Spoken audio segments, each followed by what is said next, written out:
to let you know, I'm Lori Riley. This is Rich Terry. You know Jim? He's been showing up for you. Have you all been taking the? Yeah. Oh, good.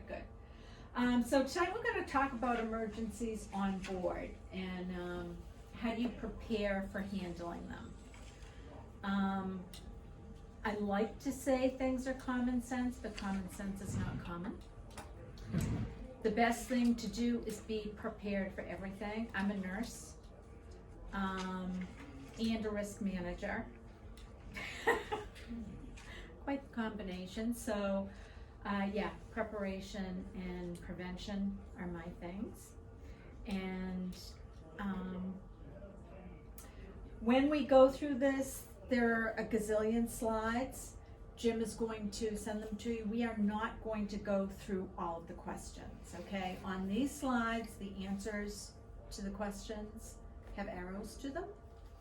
All right, so that you can have that time to yourselves to look at those. Some of these I had starred because they are on the test. If at any time, you know, we're really open to just asking questions. Sometimes I know I get ahead of myself on slides. You know, something is, you know, this is the problem, this is the prevention, this is the treatment or whatever. And I'm sure you will probably do the same thing. We just kind of roll into one, so we may have to just skip through some. So, oh, here's the Right clicker. there. Here's the I'm gonna clicker. take a seat while you do your portion. It's not gonna last long. There we go. So these are the learning objectives. So you want to understand the most common type of vessel-related emergencies, how to deal with them, the medical emergencies, how to be prepared for that, and when you need help, the different ways to communicate that out. Okay. So again, these are the three things that we're looking at.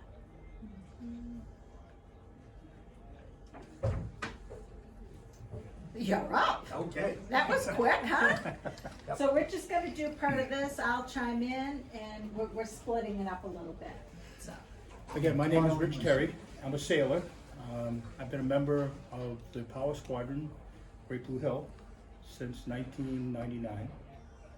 And it's a great group of people, and I've learned a lot. It's helped me in some tough times when you least expect things to happen. So, you can see what we're going to talk about. Weather, equipment damage, fire, man overboard, grounding. There's an old saying, if you haven't grounded your boat yet, you're either lying or you haven't sailed enough. It will happen. Collisions hopefully never happens. Sinking and abandoning ship. Another old saying, you don't abandon your vessel till you have to step up to your dinghy. You're better off staying with your boat sometimes if it doesn't completely sink. Okay. This may sound a little upside down, but it really is what happens. Human error is by far the most significant reason we have problems on the water, or for any type of motion. Environment, we can look at the weather and take a strong risk management approach, as Lori would, and say, if there's problems, we'll stay in port. And equipment is usually the least of your problems if your boat is maintained in any kind of fashion. Planning for the weather, we've made, this club has made 3 or 4 trips to Maine, 3 or 4 week trip from starting in Buzzards Bay going all the way to Bar Harbor, Maine. And the first leg is a 24-hour, 28-hour overnight. And in 2015, we're getting ready to leave Cape Cod Canal, and the weather didn't look good. So we decided to go to P-Town, 25 miles away, overnight there, wait for the weather to blow by, and continue on. Scheduling and weather don't mix, particularly if you're in open water. This is where the common sense should come in. Whoops, go back. This thing is sensitive. Proper gear. I've got a life jacket on. This is a hydrostatic. Doesn't inflate unless I'm about that deep in the water. This is a an expandable tether, and if I was going down along the decks to go forward, I'd have a jack line, which is basically a flat rope, not a round rope, a flat rope, because a round rope you can step on it and twist your ankle. A flat rope is equally as strong, if not stronger. There's one on either side of the boat. So if you have to go leave the cockpit, whether it's a power boat or a sailboat, clip onto this, and you have both hands to manage yourself. One hand for the boat, one hand for you, and this is your third hand. Or you're inside trying to cook a meal and there's a rocky day, tie this to the handhold so you don't get tossed around the boat. A good life jacket has D-rings. That way, if I'm over the side, Mine's these a guys cheap have- one, apparently. now they can get this and either pull me up by hand or Is that like a bungee? it is. Oh, Yeah. okay, Just so you don't get shot when you get thrown off. There's a little bit of give. okay. But this kind of stuff is really inexpensive considering what it's saving. And it's easy to use. No tools required. So, Rich, when you're wearing this if you're not gonna tether yourself in, do you still keep that on Yeah, your, I keep it here. because if you do, people can actually grab it. Yeah. I never knew that before, so you can actually grab it and it can help get you back on Yeah, board. with me. It's part of it here. Yeah, And if I have to leave the cockpit, I can clip onto something quickly. yeah, A lifeline, that's Yeah. not the best, but something. You know, have these two hands to fix whatever I had to do. okay. Maintaining a radio watch. I was going to bring my VHF radio. And for example, you go through Cape Cod Canal. You have to motor, you can have your sails up for a sailboat, but you must be on your radio so that the Corps of Engineers can get in touch with you. And they'll typically say something like, turn your engine on, Blue Boat, or if they can't see the name. But they have cameras down the entire length. Wow. They can zero in. They might even call you by your boat name. And say, put your engine on, Avenel. My boat's named Avenel, after my grandmother. It has never happened to me before, but I've heard it happen. So radio watch is important, and that radio can pick up everything within a 15 to 20 mile radius horizontally and vertically. It's like a sphere of communication. Lightning strikes. I got a sailboat with a 45-foot mast. I've had lightning all around me. So far, I've never been hit. To do what they're suggesting here would take a little bit of engineering and some work on someone who knows how to lead that conduit into the water so the lightning strike is ground out. My advice is, if there's going to be lightning, stay in port. Wait it out. And you're probably not the tallest mast in the harbor anyhow. I keep telling my wife that, she doesn't buy it. Just to give you an example of what lightning can do, we keep our boat in Woods Hole. There was a huge storm, it's probably about 8 years ago. Lightning hit the water, and apparently hit about 8 boats in the harbor, but we didn't know that.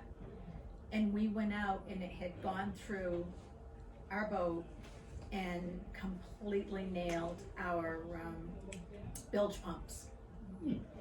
So we ended up taking on water, and we didn't get too far, and we were able to get back. We lost an engine, but we were able to get back. So it can do significant damage to your boat. Engine loss.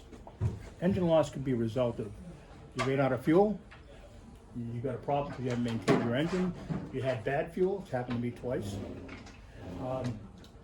And so if you do lose your engine and that's your powerboat, the best idea is to try to drop your anchor and stay put and put a call out to, hopefully you've got boat insurance. Yes, oh, thank you. Thank you. I'm supposed to stand. He's filming this.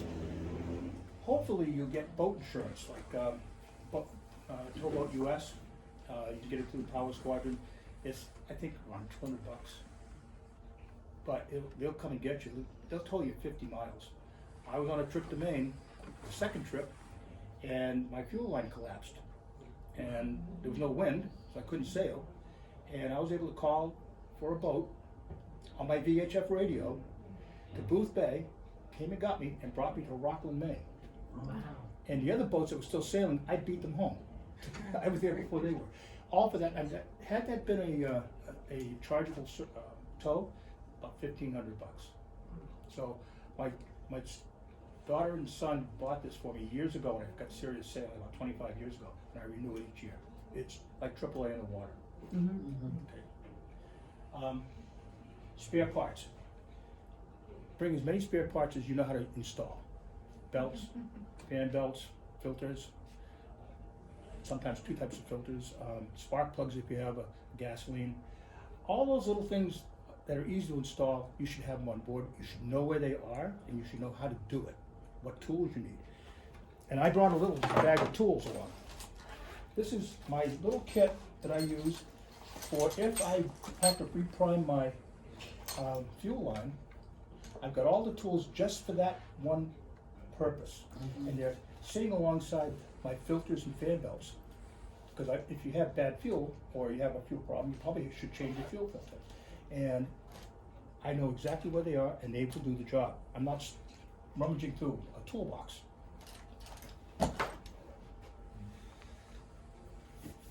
Talk about insurance. Don't sign a salvage contract. There's a lot of myths and misunderstanding about salvaging. And if you own a Lamborghini and you broke down on the side of the road and you called AAA, you're not handing over the title to your vehicle to that tow company. Same thing is true about the reputable companies like Towboat US and the other one that I can't recall at the moment. But Ceto, thank you. Both of them are excellent tow companies, and they know the rules, and they don't try to, screw anybody, put it bluntly. You can negotiate, but I've yet to see anyone do it. The price is the price. You don't negotiate with AAA. Okay, electrical power. This could mean you can't start your engine, or you just lost all your running lights and your interior lights, or both. It can mean any of those things.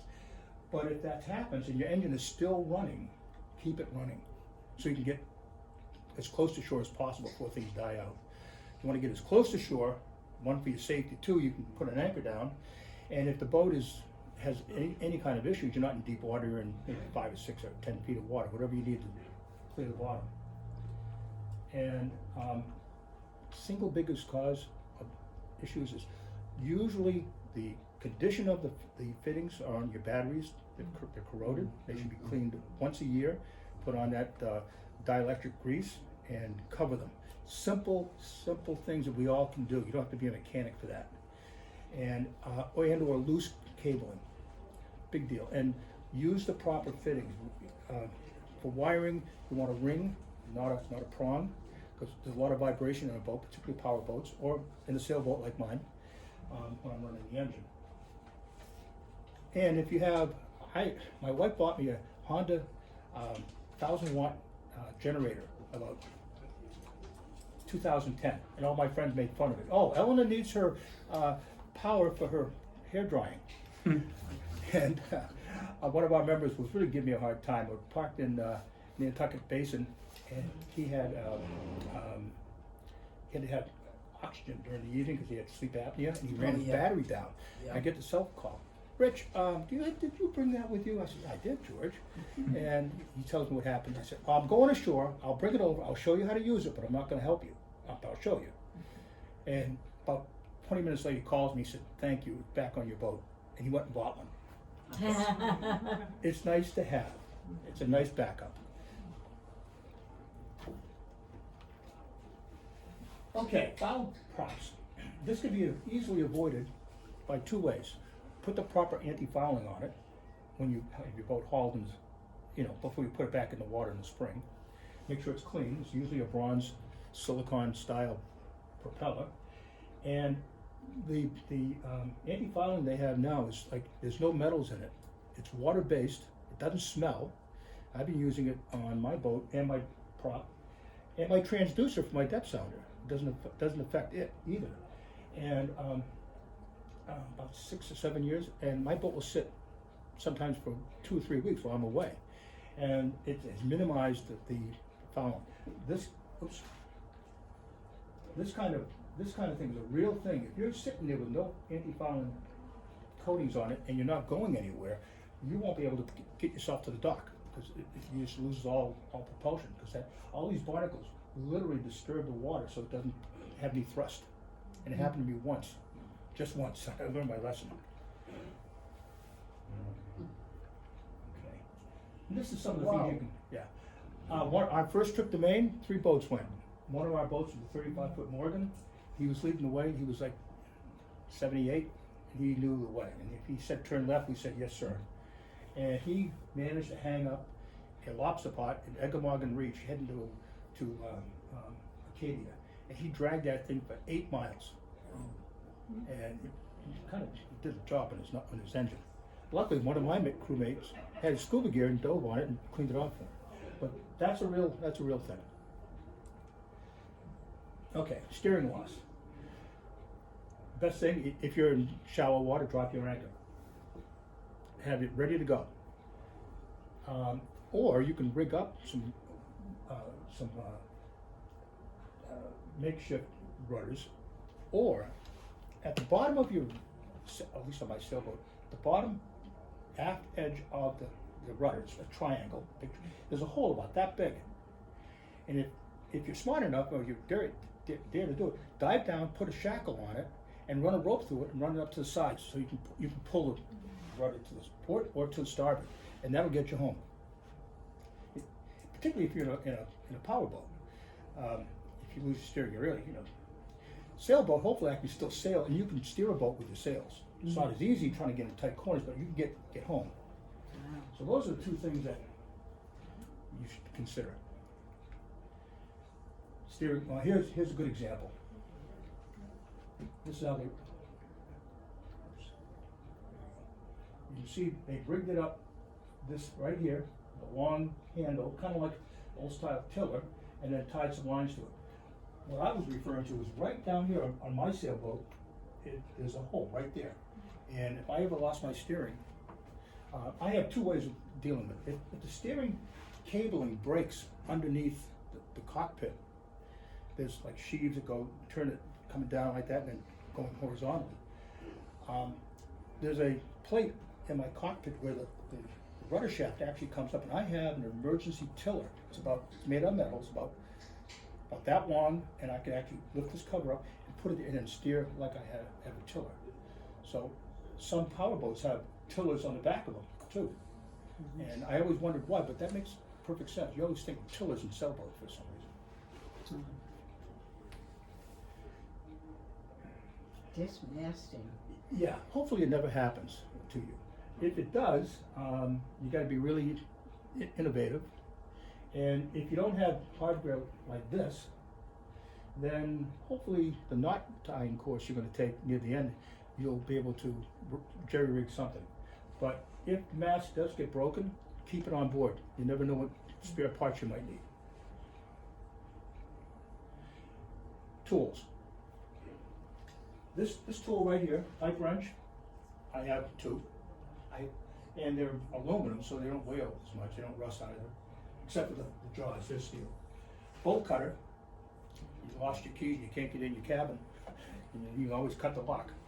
Or if one of the shrouds, the things that hold the cables that hold the mast up, gets broken or is damaged, you need to be able to cut it off because your mast is demasted. This will help you tremendously. And then a hacksaw. These other devices here are kind of advanced for most of us. That's basically making up a wire with a loop in it. This is tightening. This would be nice if you did lose your mast. You had a big water hose clamp. And this is like a punch. So these 3, I definitely have on the boat, and I recommend it. Okay. Can I just add, for if you do have problems with the mast and your sail goes down, you want to make sure you get the sail off of the water and get it on board. Anybody that has used like a sailfish, sunfish? Yep. And we've all been there. If you've used them, and the sail will go down, and you can't do anything until that sail is off the water because it just sucks right on there. So do everything you can to keep everything on board. That will also help you. Good point. Fire. We have 2 fire extinguishers. Gloria brought one and I brought one. Because I'm a maniac about fire. Most boats, depending on the length, and they'll tell you that you have to have 1 or 2 or 3 or 4. My boat's a 35-foot sailboat. I need to have 2. I have 4. I have one in the V berth, one near the head, which is midship, one in the galley main cabin, and one in the lazarette in the stern of the boat. They're inexpensive. It's an ABC, so it's good for wood, electrical, and liquid fires, and you can't have enough of these things.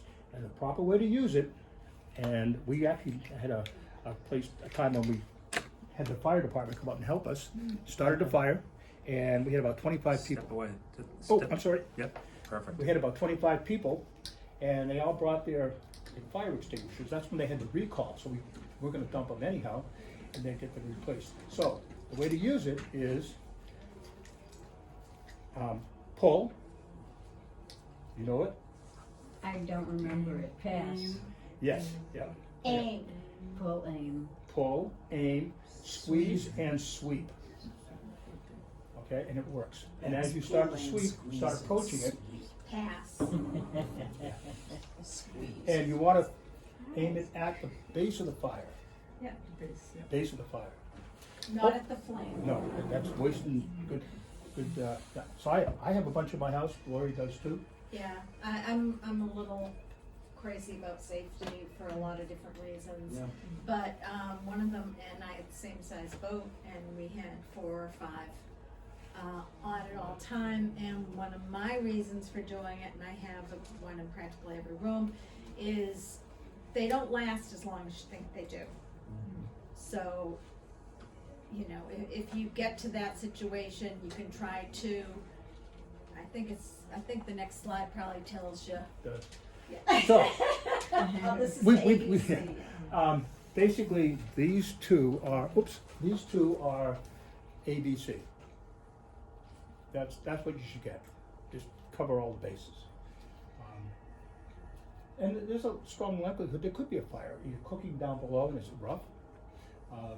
Alcohol stoves can be particularly hard to deal with because you can't see the flame. But it is extinguishable with water very easily. So in the first class we took, we remembered these classifications as Class A for ash, things that leave ash. Yeah.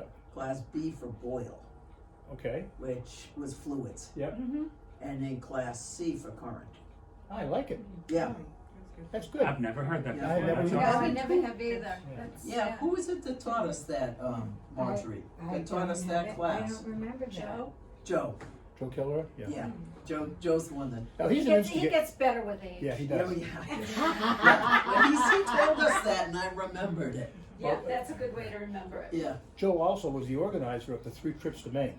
And after the 3rd trip, he said, I'll never do it again. Because everybody who shouldn't have been on that long trip, any problems they had, they called Joe. Poor Joe was, trying to handle it all. He was trying to enjoy the trip too. Right, Yeah. right. Where did you start out? Buzzards Bay? Some of us, one came up in the vineyard. We all rendezvoused in Buzzards Bay, the 3 boats on the first trip.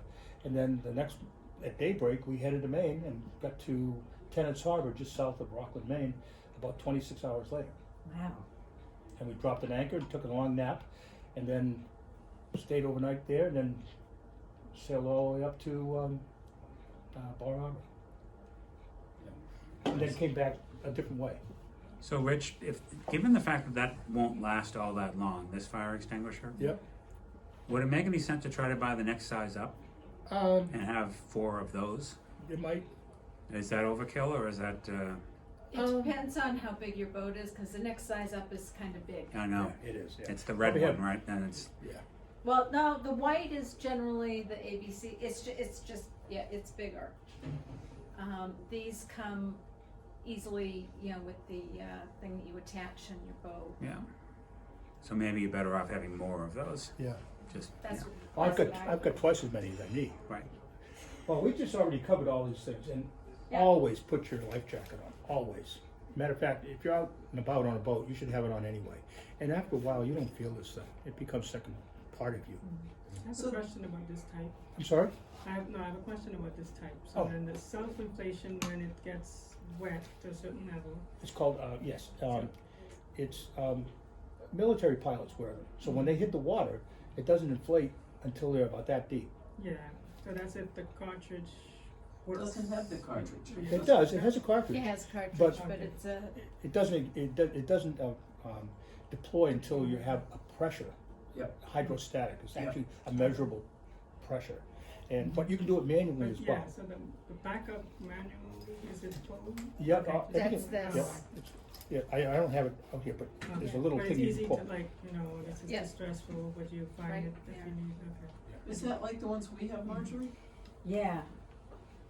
I don't know about hydrostatic, but Yeah. they inflate when you hit the water. That's Right. hydrostatic. If you're That's on what your that boat, means. you don't have a hydrostatic, and a wave comes up and hits you, this one will inflate. Yeah, I was The other wondering, type. how do you know, like, you. So you don't never want that know to till happen. you- So unless that happens. So I just disconnected my automatic thing. Okay.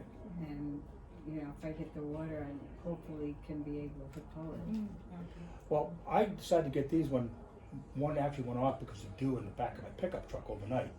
And the next spring, I went to inflate it manually to test it, and it had a hole. I said, that does it, I'm buying 2 new ones.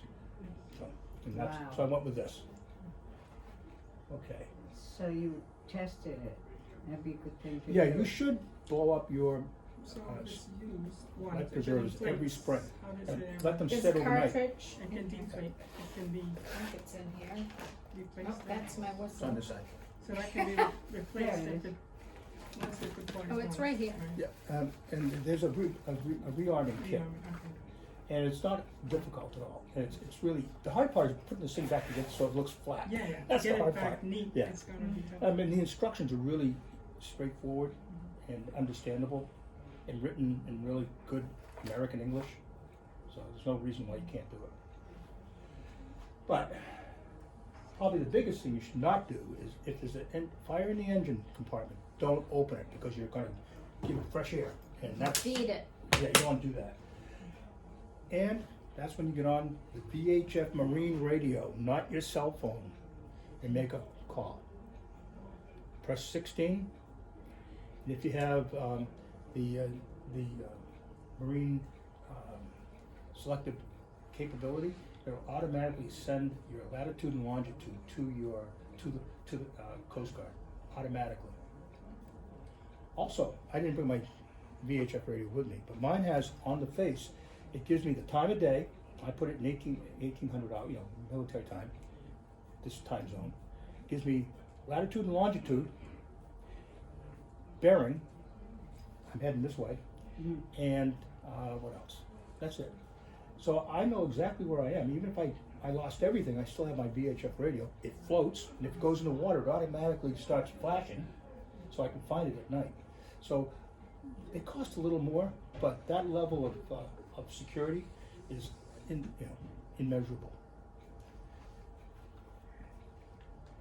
Okay, overboard. Man overboard. First thing we do is, man overboard, and the captain or somebody takes the responsibility to be the person who watches that person overboard and starts throwing things over, anything that floats. Hopefully, the guy at the helm, or the woman at the helm, puts down the location. If you have an electronic chart plotter, you can push a man overboard button and it'll give you a latitude and longitude. It may not be precise, but it'll get you back. Because when you're in the water, this is all you can see, about the size of a small melon. That's hard in a 2 or 3 foot sea. Forget a 5 or 6 foot sea. So those immediate actions, yell out, man overboard, someone take the responsibility, keep an eye on that person, and someone else marks the spot, and you start turning your boat as fast as you can back to that person. But from a downwind position, you want the wind braking you, because boats don't have brakes. You don't want to overrun this person. And it's easy to do. And if you have to, if you can't get that person out, say they got something like this, at least get their body out of the water and their head next to the hull. And now you need more help, either on your boat or somebody else. That person can now breathe, and your boat's hopefully still. not moving along.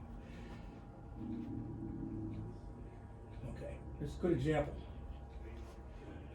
There's that, I have one of them in my boat, that's in that white, container, plastic container. Oh, yeah. And it should be taken out each spring, cleaned, serviced, stretch out the line, then put it back.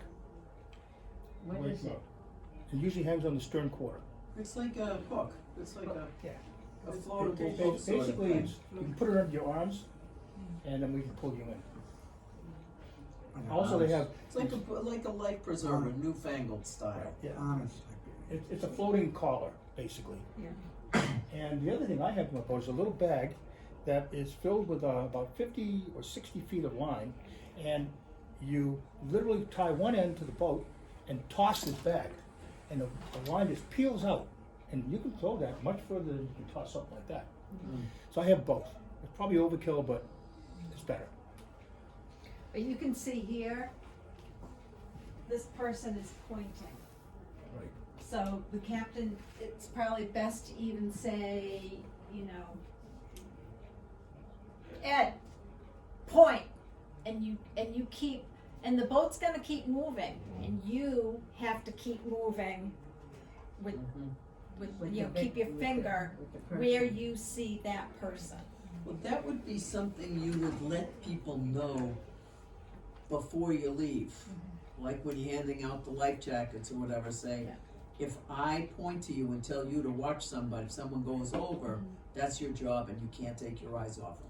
So yeah, I think Joe goes over some of that stuff Yep. in his course. And I know people probably think I'm a real nerd, but I do that. Yep. And I have people put on a life jacket. We numbered them, just like Joe said too, Yep. so it fits. We go over that. We go over using the handheld. We have the sticker, which comes up here somewhere. It says, you know, channel 16, and what happens. And anybody new on my boat, you know, obviously we all have some people that are going to be on the boat a lot, but I go over that. I mean, it only takes just that amount of time. Yep. I do the same, Yep. particularly with people many people don't know anything about boats, let alone a Yeah. sailboat, and Yeah. so this puts them in They a think you get on and have a cocktail. right. So, Ginger. obviously, trying to find somebody and recover them is going to be conditioned by weather and sea conditions. I'm sorry. And so, the faster you are able to spot that person and get back to that person, you can minimize hypothermia. Hopefully, that person will be able to help you get him back on, or her back on the boat. And if you have a swim ladder, deploy it immediately. Can you go back for Sure. 1 second? I'm still confused by that photograph. Is that the Mhm. yellow hook, is it being thrown right Yes, now? yes. Or is it Yeah, he's- sticking up like See, off of a this is where it's photo? tied on. That's the yellow, it's a floating line. Can you see that right here? Yeah, yeah, Should've brought mine. Right there. And this person's already tossed it out. So the Okay. wind is probably catching it and the line's a little curled around. Okay. As you can see, it goes like that and goes over like that. good shot then. Yeah, that's a pretty good job. Obviously, he's probably steering the boat and trying to keep it away from the person until they get him attached to that lifeline. Thank you. Does that help? Yes. But again, if there are other people on the boat, you have those, you know, the floating cushions, anything like that. Throw them out so that the person in the water can get a hold of them and at least keep themselves afloat. Also, that acts as a trail, you drop breadcrumbs, so that the rescuers can, if they can't see the person, because the illusion, oh, there's a cushion and there's a cushion. Yeah. And everybody's usually moving in the same direction if the wind or Uh-huh, current is right. put, so you got a little bit of a handle on where that person might be. Okay, so, get overboard, head into the wind. If you're sailing, good luck. I hope you're a good sailor, you can drop your sails and get that boat turned around, get the engine turned on. And crab walk, that means go into the wind and slowly approach the victim. So you're totally under control and you don't overrun that person. And this is a good example of how you, so man overboard, go up here, come back, and then around. There's figure eights. Figure eight. Whatever makes you get back faster, that's the best way. A powerboat is probably the best vessel to initiate a rescue. You got quick turning, you got power, you can get back quickly, you don't have to deal with sails.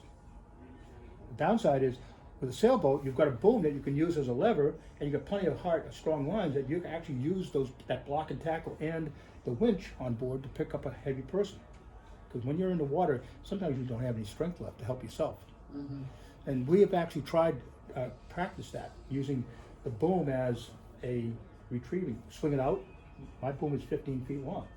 I can swing that out and lower a line down to him. or her. Wow. And so practice is, you've got to practice this stuff. Like you said, You have to memory step- muscle. You have to step forward a little bit. Oh, thank There you. Yep. Thank you. Okay. Okay. So here's another as coming back. But this reduced speed is important too. You don't wanna run someone over or go by them Yeah, and yeah. have to come back again. And it says here, not only reduce speed, but when you get close and you're doing the retrieving, maybe not stop your engine, but put it in neutral. God forbid that prop picks up a rescue line. I wouldn't turn my engine on. I'd definitely put it in neutral Right, because you want to keep that thing running. you don't wanna Yeah. use, Okay. Now here's a good example I was talking about right here. They're using something. And here's a sailboat. Again, they're using the boom or some other part of that boat to be able to help lift a heavy person. Yeah, that is not easy to do. It's not easy to do, no. And when you do pull someone on board, let's say this is the boat and I'm the victim, and I come up to the boat and I say, pull me in. Don't pull me in this way. You turn him around so my legs will bend and you can get me on board. And if he's a really heavy guy, you push him down. Let's assume he has a life jacket. Push him down once, twice, 3 times, and then lift him in. And we did this off So Situate Beach. momentum. Huh? Yes. Yeah. That buoyancy will actually allow you. And Ed Gagnon was the victim, and the Coast Guard was out of Situate Beach, and we did that. And Ed is about 6'4" and about 300 pounds. And these two normal-sized guys brought him on board like he was like a little kid. wow. So that's a good example. And there's a lot of things you can find out just how to do that. We actually have a course on this whole subject. We do. Capsizing. Has anyone ever capsized in a boat here?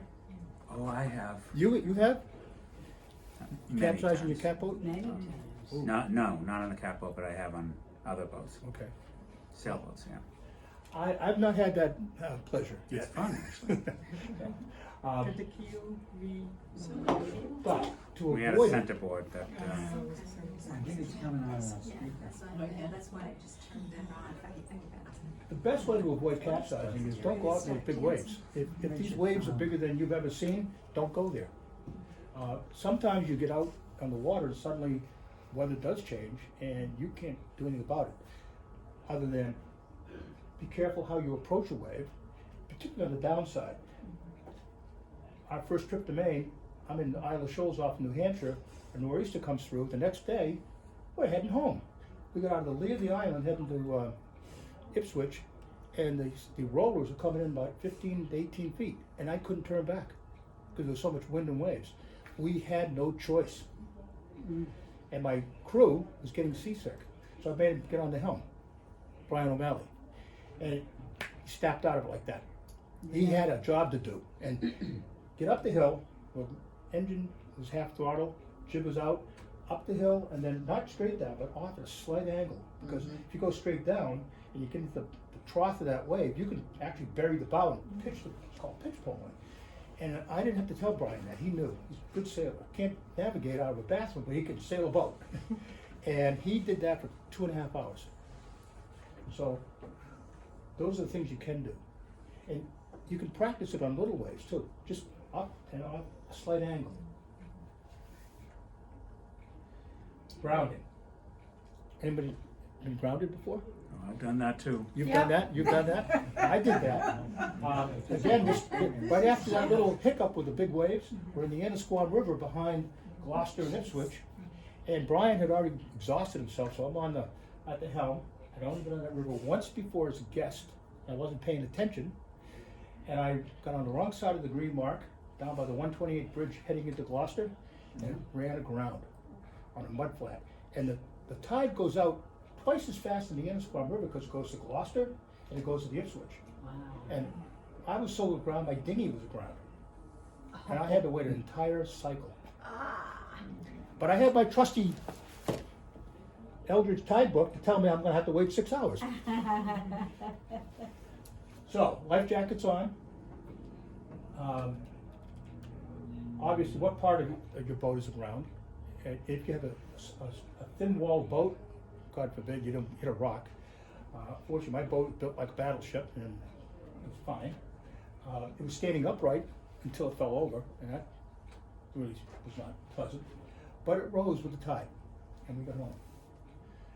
I actually thought about if my boat doesn't rise quickly enough and the water starts flooding the cockpit, I was going to put my companionway boards down. I had a caulking gun. I was going to caulk the seams, and I have two little vents on parades on the back of my lazarette. I was going to stuff them with rags and duct tape it. And my crew says, "You're overthinking it, Rich." He was right. Okay, on that grounding, we tried this. We put my anchor in my dinghy. I rode out, Brian fed the line out to me until we got way out, and we were so hard aground, and I got big winches on my boat, 40, Luar 40s, they're big, and I couldn't budge that boat. Wow. We were stuck. And the other crew that was ahead of us was at Cape Ann Marina, and I figured I better call and let them know I'm not gonna get there for a while. And a woman on board picked up, "Rich, what are you up to?" I said, "Oh, we decided to careen the boat." That's an old term for laying the boat down with the tide so you can clean the hull. Down by the 128 bridge, and I didn't want to spend the rest of the day in a marina. She said, "Oh, good idea." I finally get there around supper time, and the captain of the boat she was on comes up to me and he said, "So, Rich, what really happened?" And I said, "I ran aground." He starts walking away, and he said, there's an old saying, if you haven't run aground, you're either lying or you haven't been sailing enough." That was the first time I heard that phrase.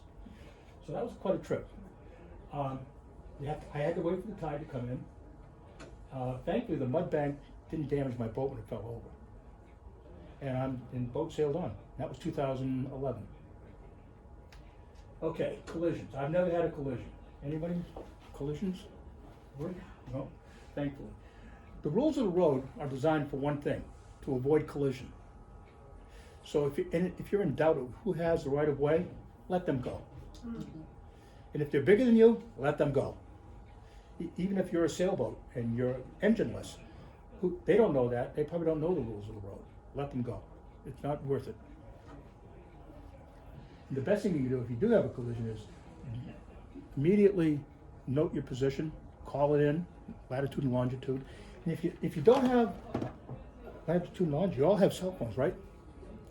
Under utilities, like on my phone, there is a thing called utilities, and it will actually show you, it's a little compass, Where's utilities? and we are at 270 feet elevation, we're not sea level, and our, my bearing. They may not have the compass app. Okay. You need to get the compass app. Yeah, it's easy to get, Compass? Yeah. but look at what's. It's real easy to put a compass app on your phone. Latitude and longitude. Then you just know where it is, and that app. You're northwest, I'm southwest. Yeah. There's a lot more. Oh, as long as we're in Westwood. You got it? Where do you look? Yeah, I'm in Westwood. Perfect, yep. We're all in the same place, I take it. But yeah, but we have different readings, fascinating. So all you would do is take a picture, Where do you look so you again? have it that way. Yeah, How do you that's take a perfect, picture? yeah. Eddie, how did you just take a picture? Oh, you see this button here? And this I button? landed cut Oh. table. No, that's the top one. See? Oh, And then you stamp and you save it to your photos. Yeah.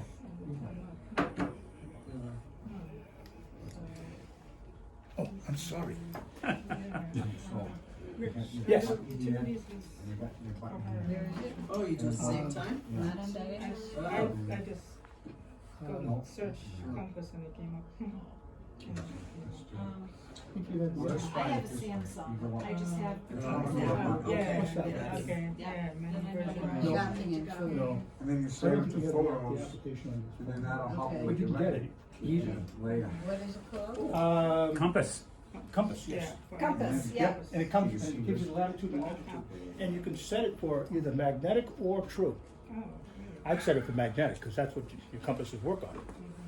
So, anyhow, in terms of collisions, if you have a collision and the damage is above the water line, that's good news. Take care of it. If it's below the water line, hop too fast. Start filling those holes with whatever you can put in there.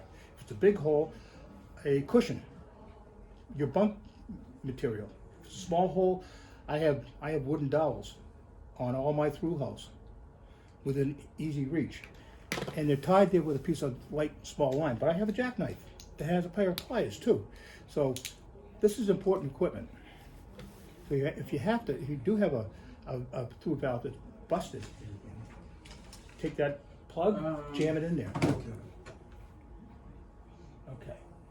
And this is, again, if it's below the water line. You can get your bilge pump working, but it sometimes can't keep up with the inflow. Our person I was just talking about, Marty Becker, he had a collision down in the vineyard, and he actually took the raw water intake for his engine, disconnected it, and put it in the bilge so it would assist his bilge pump. Step towards the screen. We're gonna take that little blue line and anchor you right to that table. That's a good idea, Bo. That way, just, Right to the light post, right there. Yeah. There you go. Okay, I'll stay on these, right down the center of the line. So this is showing how you Fix can your use position with your your compass. raw water intake. Disconnect it here, close the valve, and it'll pump a lot of water if you're motoring along. And if you're taking on water, head to shore. Get as close to shore as you can, in case you are sinking. At least you get the boat back and salvage it. dewatering. Wow. What the heck is that? Basically, dewatering is you're pumping the water out of your Yeah, boat. okay. And I was invited to be a navigator for a trip from the Carolinas back to Boston. And in the Long Island Sound, the boat I was on, new to the owner, but not new, started taking on water. And thankfully the captain, he was licensed too, total calm. He said, "Rich, you're the youngest, get on the bilge pump," because the bilge pump, the hand pump, because the other one's dead. Told the other guy, get on the VHF radio and call in a pon, not a mayday. And because it wasn't quite, we weren't sinking yet. So, and we were preparing to leave the vessel. I had this jacket on, I had my cell phone, my VHF radio, I had a jackknife and my wallet. That's all I needed. What's pon-pon? Pon is a term that you use when you're calling in a distress signal. It says, I have a serious situation, but it's not death or sinking or bad injury. Okay. It's like, I have a problem, pay attention. It's not, They do. It's not there yet. No, it's not there yet, yeah. It's I'll coming call now. Mayday in about 20 minutes if I need to. So, some of the things that I already mentioned, a couple of them, like the plugs here. The wax ring you put in under your toilet Oh, yeah. makes a perfect plug. It's malleable, it's brand new, and it will really stick to the valves. And then you can get all kinds of repair kits as well. Oh, there it is, okay. And here's the Yep. ring. These are some other things. This device over here, actually, you put it on the outside of your boat and pull it through the hole, and the pressure of the water keeps it tight against the boat and stops the inflow. You pull it from the outside. Yeah, well, either someone jumps in the water and puts it in the hole, Yeah. or you can lower it down with a rope and hopefully try to snag it from inside. That's a pretty good sized hole that you're working with. Yeah. The water's coming in pretty quick.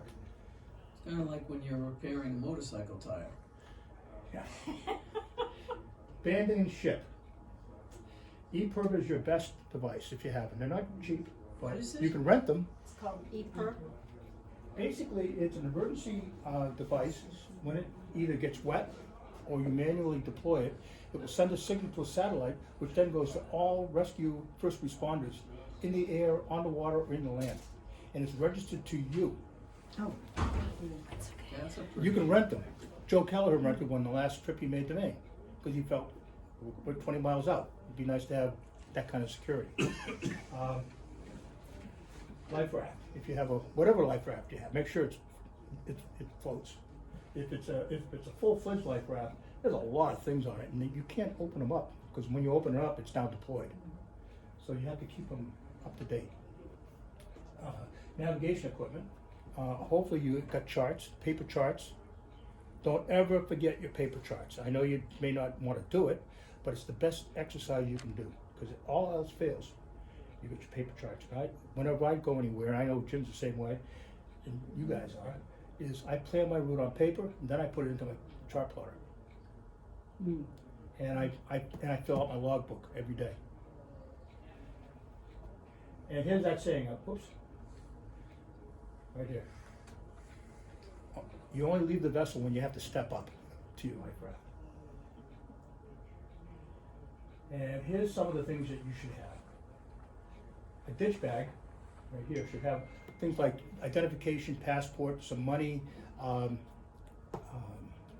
food, water. Like an earthquake bag. Yeah, same Yeah, thing. They all have them Right. in And they California can next be to the door. they can be small, they can be bigger. Hopefully it'll have some first aid equipment on it. My nieces and nephews have a zombie bag. That's what they call it, yeah. In case the zombies come, they have everything in it and they can go. And they can just grab it and They go. can just grab Full it. of chocolate and Yeah. wine and all the other necessities. Okay. Oops. I have, this is an electronic flare, which is now authorized by the Coast Guard.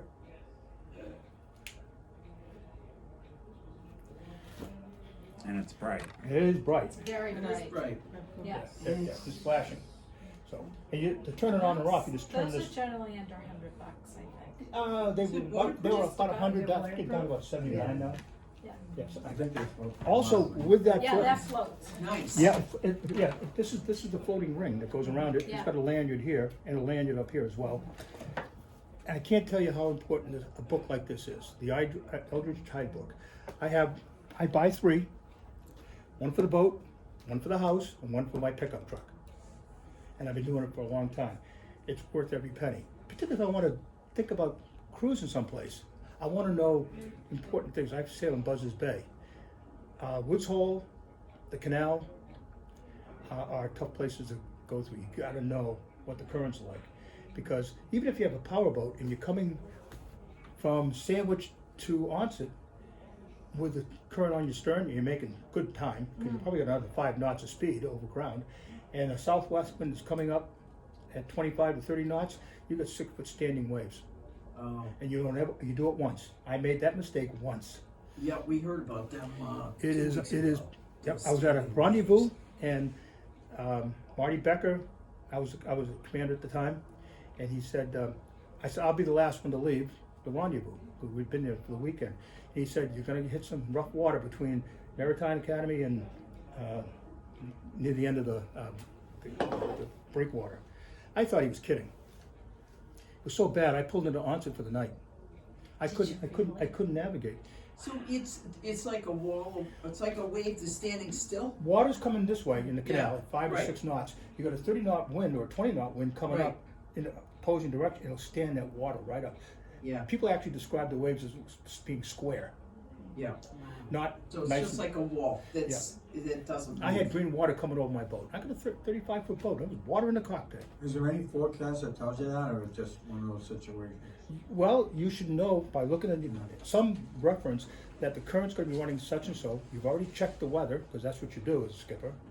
And you know, Buzzards Bay has southwest winds that roar up from about 1 o'clock on. So timing is critical. So if you go in the morning with the current on your stern and you're heading into, you probably won't catch any waves. Wait till 1 o'clock. They're called smoking southwesters. They roar up. That's why it's such a good sailing place. Woods Hole, on the other hand, it can be very treacherous, particularly with a bunch of crazy people running around in boats, and you're trying to navigate around some rocks, and the current's running at 4 or 5 or 6 knots. I've dog-eared a couple of places, Cape Cod Canal, Woods Hole, a couple other places, so that I can find out immediately. Today I'm gonna run into this kind of current, what direction it's going in, and I'll be safe. So that is the end of my presentation. Oh, one thing. I don't know if I mentioned it. These are water hose clamps.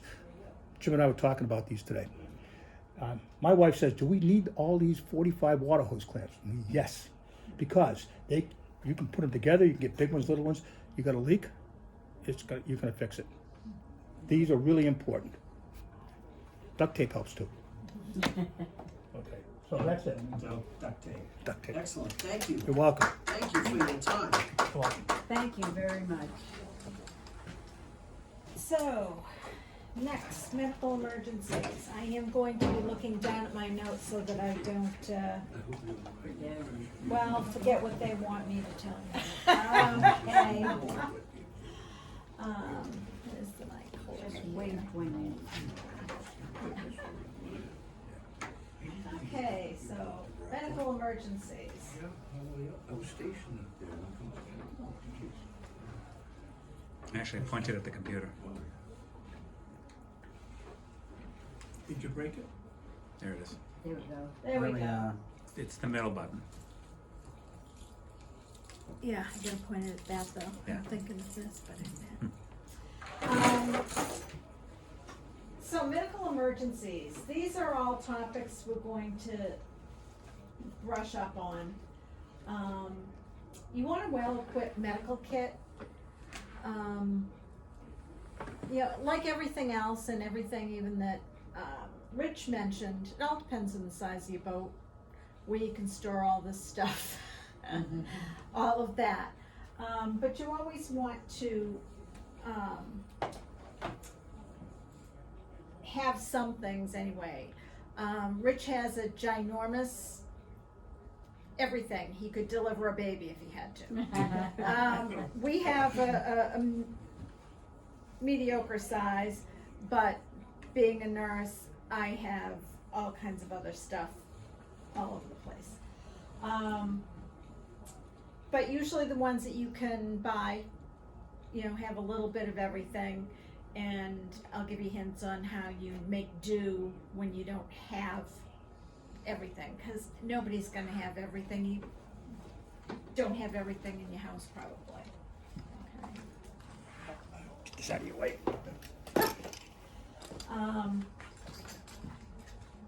And we're going to hit the major traumas and medical problems.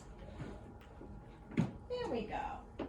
So, this slide is the United States Coast Guard tells us the most frequent calls that they get.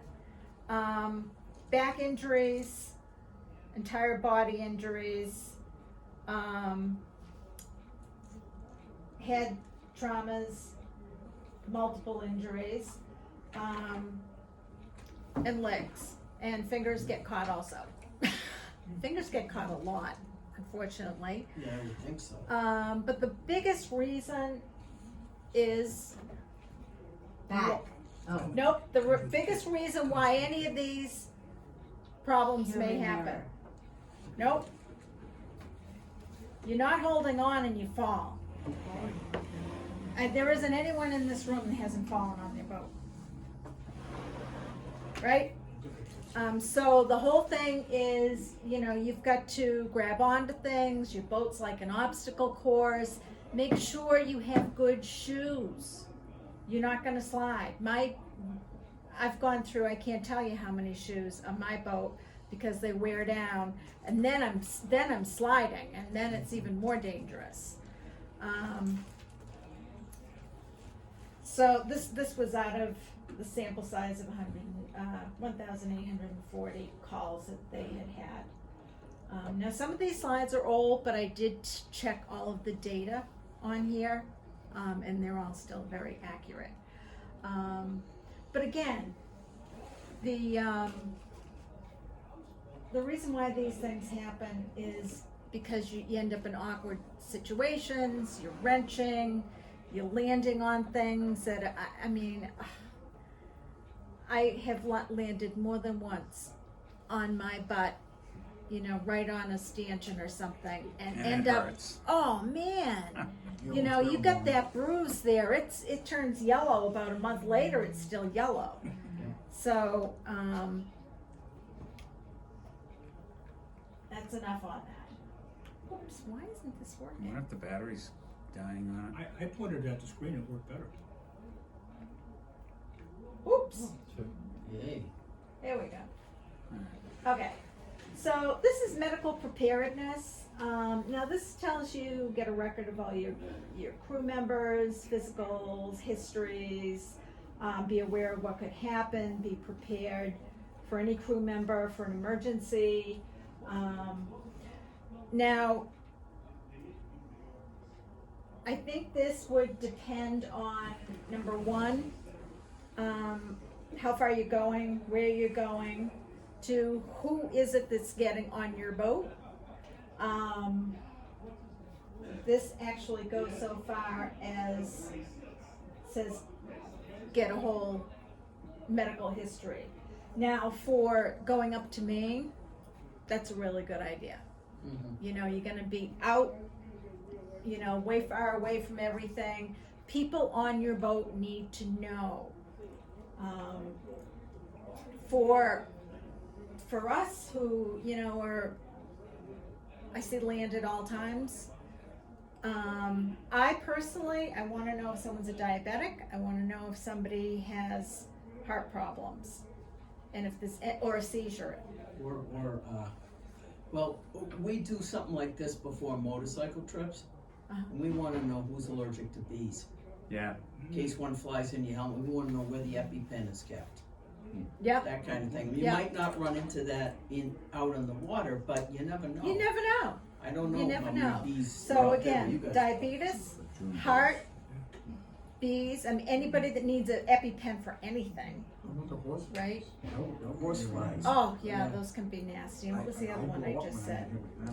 When I was coming Does north, EpiPen help? when I was coming north with my boat, the captain and I, we put in an envelope the things that you want an EMT to know, right?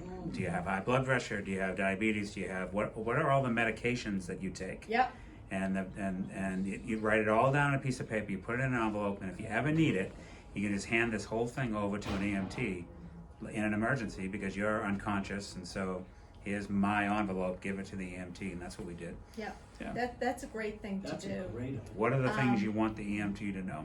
My mother, because she's elderly, but even when she was my age, she started doing it, is keeping track of, you know, all of those types of things. So it's on one piece of paper. Yep. So if she goes to the, you know, you get asked every time you go to the doctor, right? You go to the doctor, if you end up in an emergency room, Yeah. she just goes here. I mean, she just keeps copies and she just goes here. Yep. And that's awesome.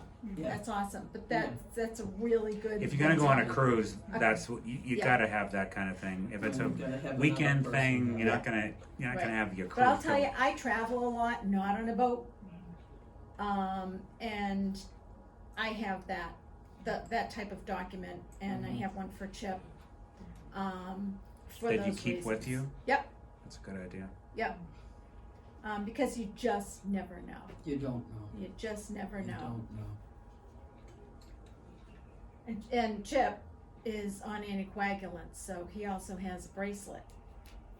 You know, anybody that has any kind of medical thing, it's really great if they have a bracelet. This is the American Red Cross. Obviously does first aid, CPR, and AED training. This is just an example of the card that you would get. The AED, that's the defibrillator, right? Correct. We'll get Yeah. a picture of that. There it is. These are just some books that they tell you. This is the defibrillator. Just on the books, my recommendation is, I mean, if you really get stuck, everybody has a phone. Look up whatever it is you think is the problem medically. Yep. And they're really quick things. I don't need to tell you, you can Google anything these days. And the defibrillators now walk you right through it. These, and this, Yeah, we were fine. talking about this before you came. These defibrillators, automatic electrical defibrillators, these have instructions right here. Put it here, put this up here, you push the button and it tells you what to do. Or some of them are just so automatic, you just push the button, it reads what's going on and it may or may not have to give a jolt. Okay, some rhythms, it's not gonna help if you defibrillate them. Wow. And that's the way most of them work.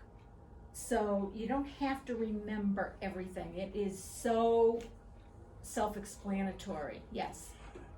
Last November, we had a district conference down in Hyannis, and from all the squadrons from Marblehead all the way down to the Cape, and we had this training Oh, yeah. session, and they taught us exactly how to use the AED as well as Yeah. CPR. And it is as simple as Lori just mentioned. Yeah. It's that simple. You cannot shock that person accidentally. The machine No, won't let no. you. Don't be afraid of it Those at are all. great. I It won't really happen. want to, I keep encouraging my club to get a defibrillator, cause It only costs a couple grand. that's it. That's it. They're not They're not bad expensive. anymore. No. No. No, and the thing is, if you've got an aging demographic, Oh, yeah. it's a good thing to have, or somebody that's just, you need to bring them back. Do you have one on your boat? No, I don't. I should. I'm kind of thinking about it myself, yeah. And I just, it's a, it's for a couple grand, if you have it, if you have that money, it's just a good thing to have, especially if you got older people that you're Yeah. hanging out with, and I think I just got The one thing is if it says it's going to shock, it will tell you to step away and make sure you do. Because I was saying, I can remember being in the hospital, someone was defibrillating, and one of the nurses was hanging something and just had a little touch right here, and you just get that like little static electricity, but that was from the patient to the bed to her. wow, So they give a good jolt. I bet. And what happens is it actually starts with a smaller jolt and increases if it needs to. But again, it won't do it all on its own. I mean, it will do it all on its own, and you can't accidentally defibrillate somebody. So when something occurs, you wanna make sure somebody's keeping the boat moving. If it's really severe, again, like Rich was saying, you call a Mayday. Use a VHS. You want channel 16. We used to be able to get those stickers. The Mayday call stickers. Well, and the ones that say channel 16. Those are really good to get. I think everybody's probably, well, there's a picture of one here. What's SSB GMDSS? VHF is very Right, high VHF. frequency. Yeah. Yeah, SSB is sideband, satellite sideband. okay. Obviously assess the scene, risk to any crew, what's going on. If it's a heart breathing issue, you're gonna do CPR potentially, look for signs of shock. So they use cabs. So circulation, It you used to want be ABC, didn't it? ABC, yeah. Yeah, now they've changed it. They changed it, they Yeah. moved it around. Yeah. Yeah, it used to be ABC. Yeah. And now they call it CAB. Ultimately, you're kind of doing everything all at once. You're making sure, seeing if somebody has a pulse, you're seeing if they're breathing, and bleeding usually is pretty evident. Okay. I think this goes. Oh, stabilization of a cervical spine. That's not that's a little. That's advanced. Yeah. I guess you just kind of tap it a little. Yeah, and maybe the battery might be running out. I've got another battery if I want to change Okay. it. So this is called the, it says new out of hospital care, but it's actually not new anymore. But this is what I had looked up to make sure that it was still out of date. This OHCA is out of hospital cardiac arrest. Basically, this is the cardiac chain of survival. On a boat, you're probably gonna stop here unless you have a defibrillator. Mm-hmm. So you wanna recognize things, start CPR if you have to. If you have the defibrillator, you may wanna hook that up.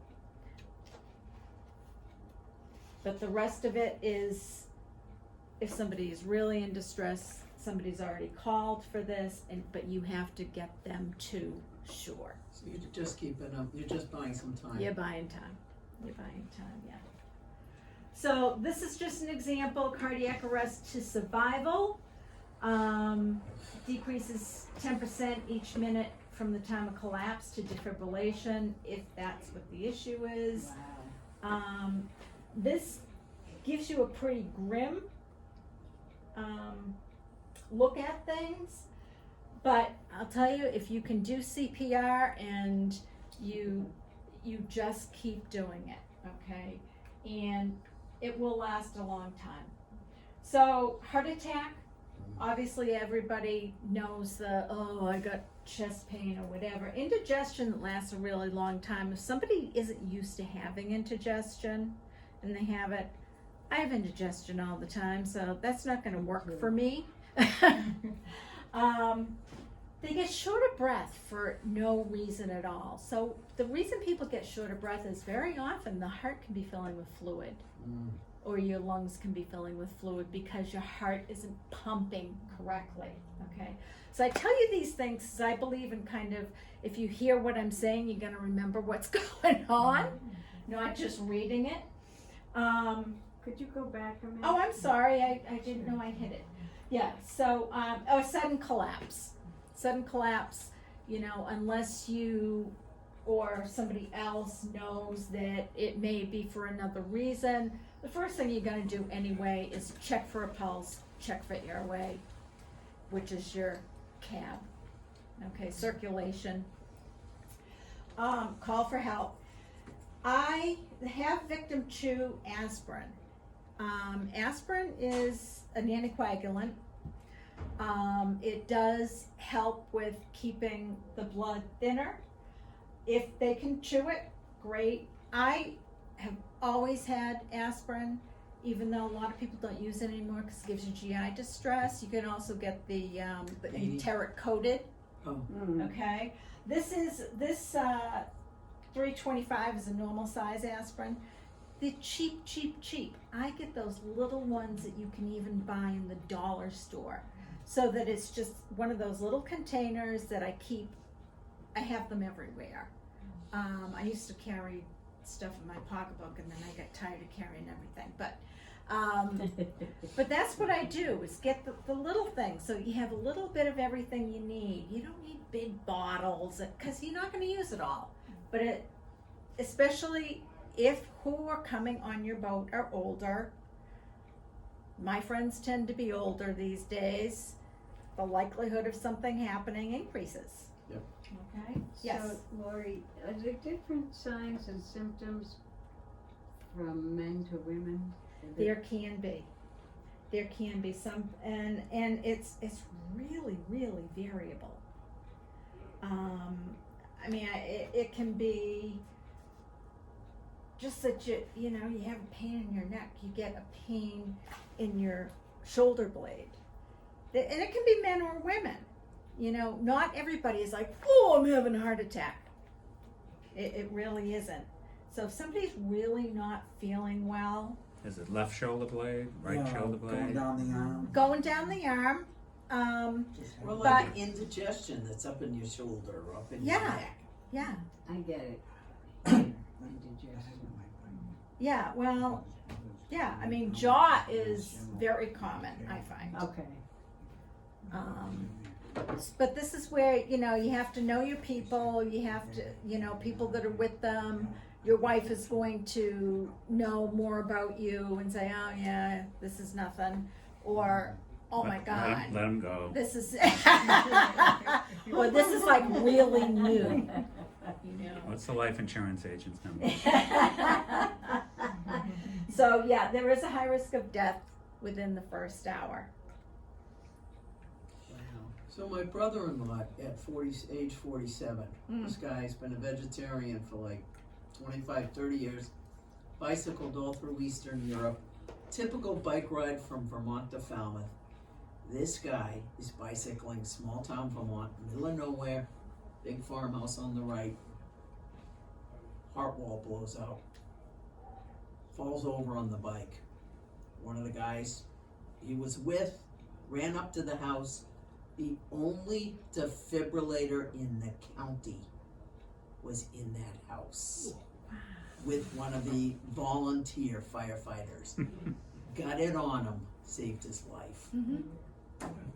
But yeah, it was like in under 10 minutes he was pumping again, and they airlifted him to Dartmouth and he survived. But you just don't know. I mean, there was somebody who knew how to do it and had one. But again, you just don't know. I mean, we think that you have to be old to have heart attacks, and you don't. No. Genes? Yeah, this kid was 47. Aren't you awesome? Look at these. Where did you get those? Oh, They were just in your car? 16. This guy's from another squadron, he snuck in. These are, He snuck in and he these bought here, the this goods. is what I'll show you later, on here. This is what you want Oh, that's stuck great. close to That's great. your, Thank you very where much. you have your handheld or whatever. I love those things. And these are great for, for kayaks, anything else. Yeah, any kind of dinghy, anything that. So my, we were all in Oak Bluffs one day, and this tremendous wind just blew through. I mean, blew through. All the toys that everybody had in the water, everything went flying. And my niece lost her board. And everybody lost everything. It was all over the place. And and so she at least had that on there, so that someone's just like, hey, is there a O'Connell out there? So anyway, let me go back to heart attacks. Just the one big thing is don't panic. I know it's easier said than done. Don't panic. Because a lot of people have heart attacks and don't die. Okay? They do. A lot of people have heart attacks and they don't stop breathing or their heart stops beating. All right? But if you have any concern, obviously you need to get to where you can get them help as soon as possible. But don't think that everybody that has a heart attack is going to drop dead in your boat. A large percentage don't. I will tell you, being a cardiac nurse, younger people don't do as well as older people. They tend to have that collapse versus an older person because their heart hasn't, the heart has vessels, like a plumbing system, and they develop collaterals. It's like roots. We start developing other tributaries off of some of our, Never knew that before. off of our arteries that helps feed. So if I have a vessel here and it's getting a little thin, I might start developing all these over here to feed this part of my heart. Right. Wow. Whereas younger people haven't done that yet. The other thing that happens, anybody that takes Coke, lots of caffeine, that type of Of thing. Coca-Cola, or we're talking No, about like snort cocaine? coke, cocaine, yeah. Okay, just want to be clear. Or, you know, a lot of caffeine and then exerts themselves a lot, Those energy drinks. increases. Yeah, those energy, Yeah, I can't those take one of energy those, I get drinks are palpitations to beat the screw band. kids. Yeah. They mix with the I vodka, can't even drink you know, and caffeinated coffee Yeah. anymore. Yeah, so, so don't panic, usually people will have symptoms and you can get them to where they need to be. Strokes, so I did put on the table here these little cards that you can all have. Thank you. Thank you. The first time I did this, I had grabbed a bunch of these from work and I got here and they were all in Spanish. So I had to Return. get the other ones and give them out the next time. But anyway, the symptoms are fast. Face, arm, speech, time. So face is, people have a facial droop potentially. And I'm gonna tell you, people don't recognize it right away. I mean, my father was actually having an allergic reaction to something once and his whole face started drooping. And he thought, had no idea what was going on. So, you know, speech starts to get slurred, that type of thing. Arms, all of a sudden, and it does tend to be unilateral, one side, not both, arm or leg, you can't move it. All of a sudden it feels really heavy. Like I said, speech, and then time. And you really have like 3 hours when someone has a stroke that they should be at the hospital so that they can get treated. And treatment varies, whether sometimes it's because you actually have a bleed in your head, sometimes it's because you have blood clots. So the treatment can be very different. So, you know, these people, you don't give them an aspirin for that reason. You're not really sure why it's happening, you just know it is happening. Okay, I got a call less than a year ago from my mother, 85, and it was, honey, and I'm at work. Usually she calls me to say, I'm at Stop and Shop, do you need anything? And she says, you know, I just have this funny thing, my arm, it just like won't work. And then and I'm like, Mom, call 911. Really? I'm like, call 911, or I'm calling 911. All right. Did she do it? Is she having a stroke? Yeah, and she did okay with it. Where does she live? Far from you? No. Well, and then I called her neighbor and said, go over there and make sure she gets in an ambulance. So yeah, you do want to call Mayday if you're out on a boat, because you want, you know, somebody to come and get that person faster maybe than you can get to them. You may be somewhere where you don't know where the nearest hospital is, et cetera, et cetera. So you want to call Mayday for something like that. And again, you have a 3-hour window for a good prognosis.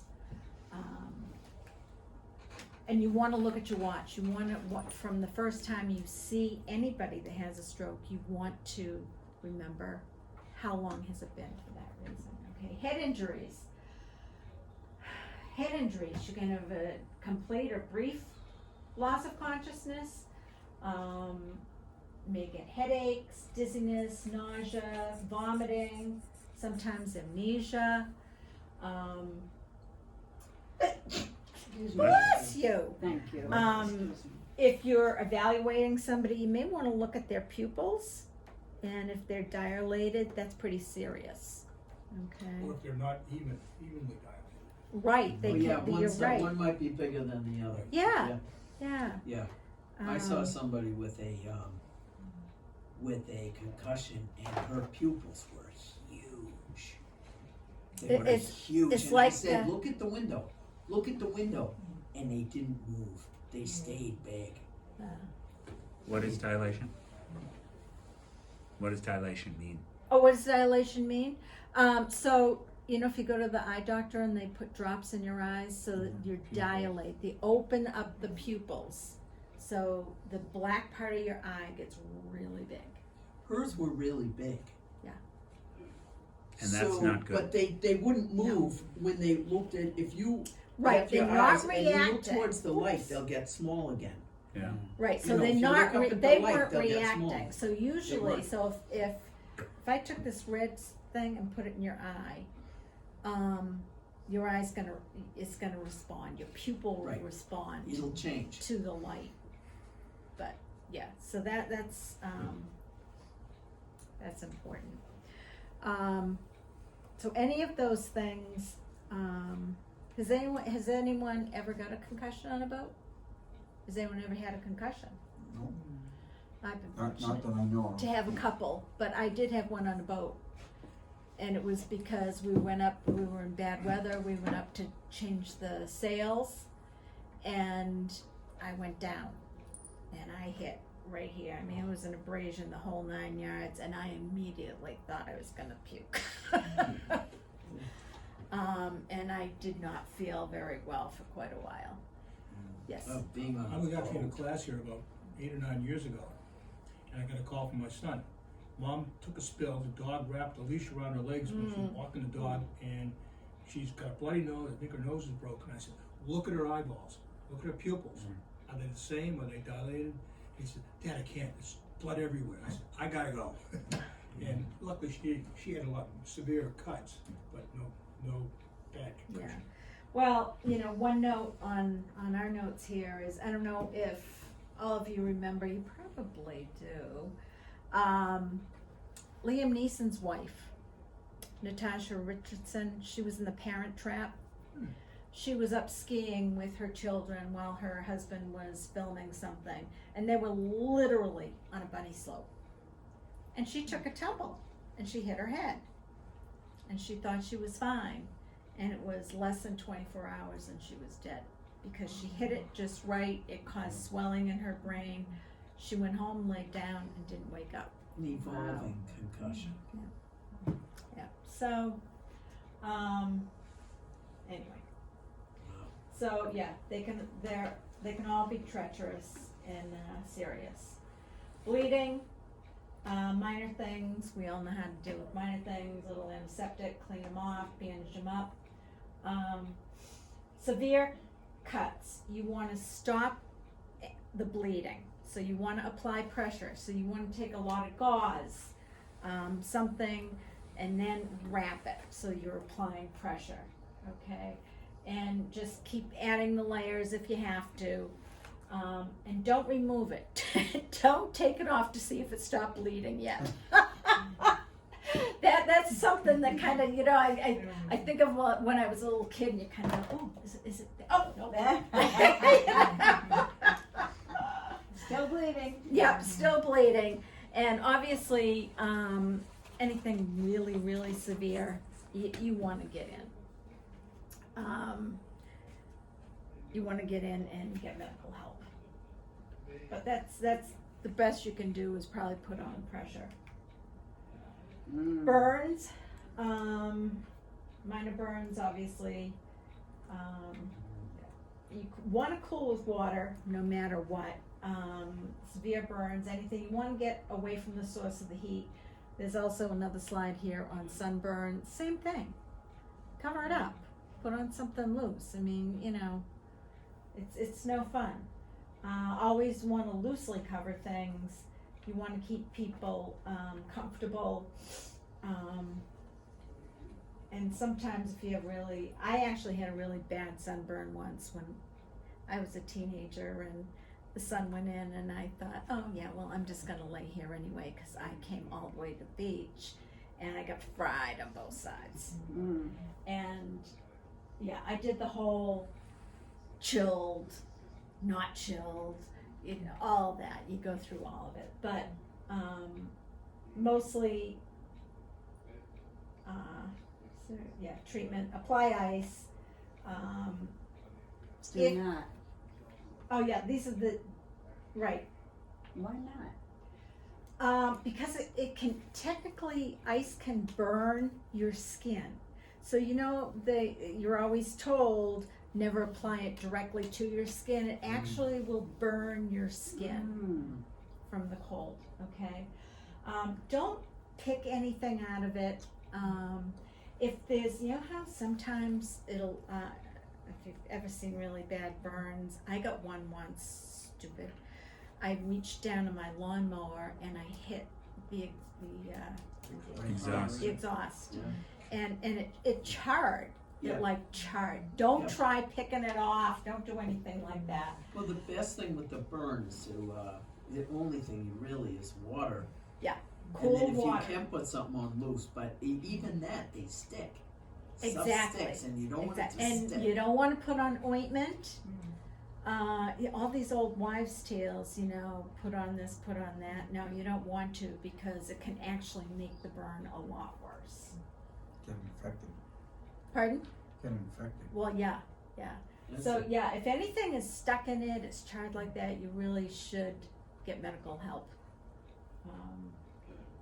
Because I'm a nurse. You think I did? No. Well, that's because you know. No, it isn't. It's because I'm stubborn. Fractures. You want to evaluate them. Look for deformities. Open fractures mean it pops through the skin.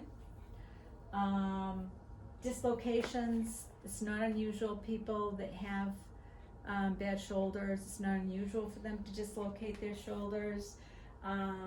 If you live with somebody or something like that, sometimes you know how to kind of put it back in. Splinting, you want to stabilize any bones, and you want to use anything you can to do that. So this is saying, use a magazine, anything that will give a hard surface. On a leg, obviously it's going to be a little different. Branch. Yeah, I mean, Or. it depends on an oar. Break an oar. Yeah, it depends on what you have on hand. The other thing is when you have to sling. I had a friend who dislocated his shoulder, and I did get it back in. But then you have to immobilize it. You need to immobilize it. That life jacket would work. Right. And the life jacket would work. You know what else works really good? If you just take a shirt, a long sleeve shirt, you can use that as the down here like the triangle, and use the sleeves and tie it up. Also, I've used men's ties sometimes. It's real handy when you really want to wrap it around their neck, but yeah, it works. Anything like that. Big scarf. A big scarf. Belt. Yep. Yeah, a belt. You had to. Yep. So you have to think outside of the box, because you're not gonna have all this stuff. I mean, just like you wouldn't in your house. Be ready for it. So you just think out of the box. You want to immobilize it. That's the main thing. If you have open fractures, you're gonna have to wrap something over it, because that is now a cut in the skin, and you don't want to get infected. Hypothermic conditions. Now this is showing snow. I don't think we're going to be boating in snow, but water temperatures are huge difference. So obviously there's a big difference between Florida and Massachusetts, and then again in Maine. Yeah, Maine. We we went on the Windjammer cruise. You didn't jump in, did you? I did not. Yeah. Some did. Yeah, some jumped in, and there was one person that I thought was gonna have a heart attack right in the water. I mean, that was water cold. was cold, It's very. and that was at the end of the summer. But this is what happens, you get in the water, and it's gonna bring your body temperature down, okay?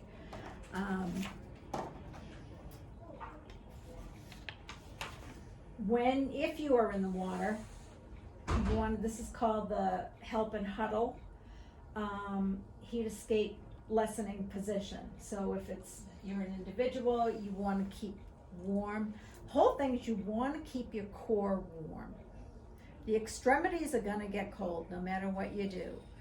Your blood will keep sucked into your core to make sure that all of your vital organs are kept warm. If you have more than one person, all get together. If you have a child, put the child in the middle, because their whole body surface area is a lot less. They're going to get hypothermic much faster than an adult. Okay.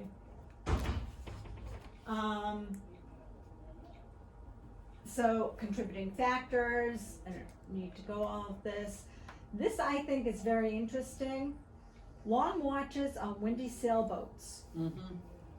You don't even realize it. You know, it's just like when you're going along and the sun is shining, you don't realize you're getting a sunburn. This is the same thing.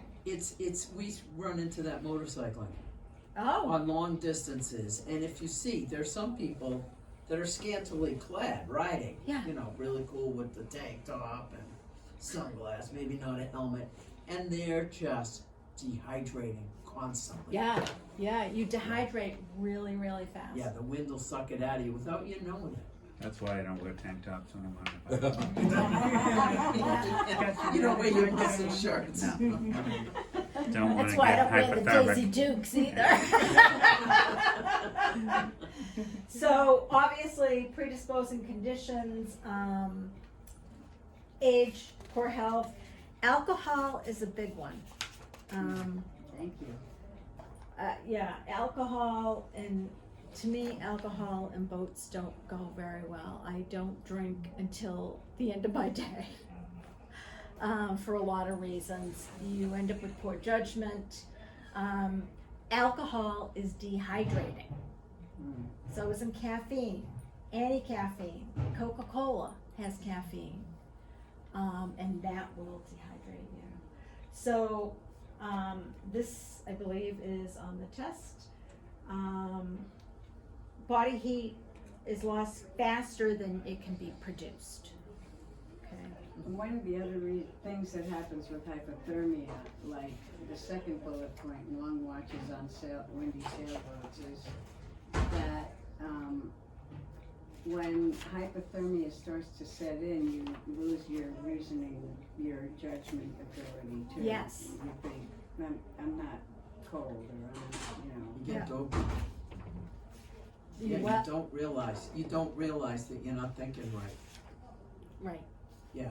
And that's, another reason why We do something called the Harbor to the Bay. I don't know if you've the what? Harbor to the Bay. It's a bicycle ride where people leave Boston to raise money for different AIDS groups throughout Massachusetts. And they ride from Boston to Provincetown, 128 miles. Oh, And we're on motorcycles guiding them down, monitoring intersections and stuff. At the end of the ride, we're looking for heat stroke. We're looking for dehydration. We're looking for people to be disoriented. yeah. So you could be weak. You have that irrational behavior. It's not always somebody's just being a jerk.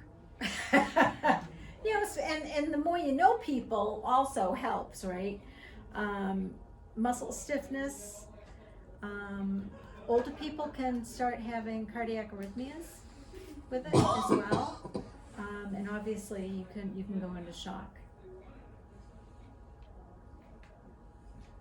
So yeah, they could be shivering. The temperature is going to be lower than normal. You're not going to know that necessarily, but you just have to. These are just things you have to keep in the back of your mind when people start acting weird.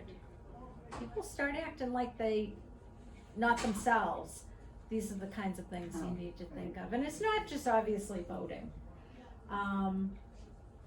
Yeah, stumble, fumble, bumble, grumble. Okay. So, if they're hypothermic, you want to warm somebody slowly, okay? You don't want to put them under an electric blanket.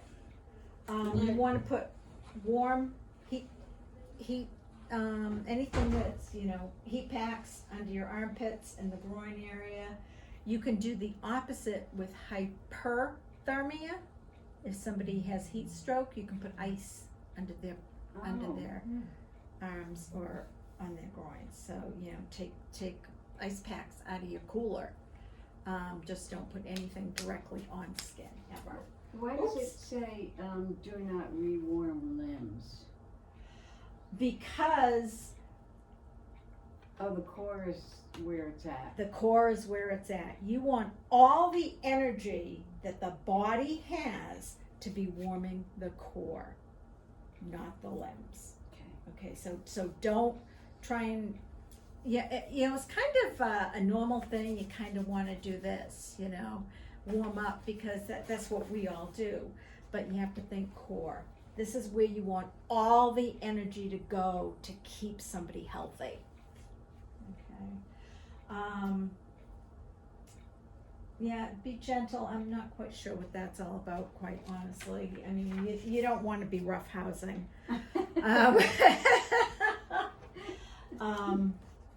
Well, they're not able to But- respond normally. No, So they're if not. they're- if they get But if jerked you or have something, sleeping like- bag, that can really help. Somebody can crawl under the covers with them to use your body heat. So you want to warm somebody, but more slowly. You don't want to try and do something really fast, because the body isn't going to like it. It needs that slow warming up. All right. So,